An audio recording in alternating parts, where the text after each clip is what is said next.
L'avenir.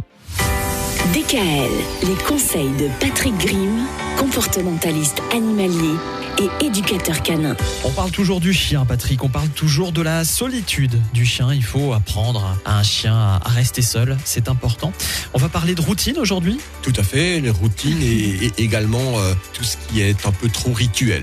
Dans notre vie, il faut savoir que le chien nous scanne en permanence vu qu'il n'a rien d'autre à faire. Donc il connaît parfaitement tout ce qu'on fait, tous nos mouvements qu'on va faire. Si on prend les clés de la voiture, il va le détecter et ainsi de suite.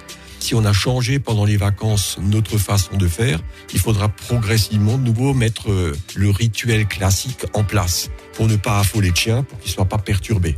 Donc ça signifie tout simplement que si par exemple au niveau des repas, on a modifié l'heure des repas, on va rattraper tout ça, on va remettre les choses en place telles qu'elles étaient avant pour ne pas rajouter une fois de plus du stress supplémentaire à l'animal.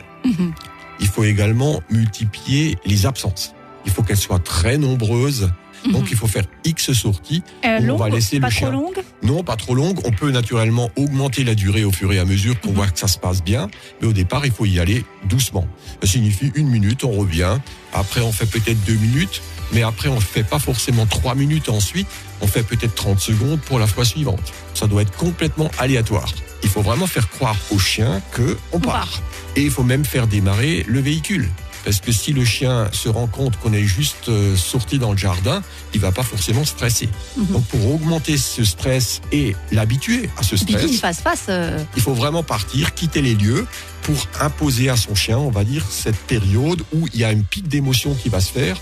Et ensuite, ce pic d'émotion, il devra être très fréquent pour pouvoir progressivement se calmer et descendre. Le mieux, c'est toujours de commencer le plus tôt possible. Donc, comme dit, déjà à 2 mois, 2 mois et demi, quand on récupère son chiot.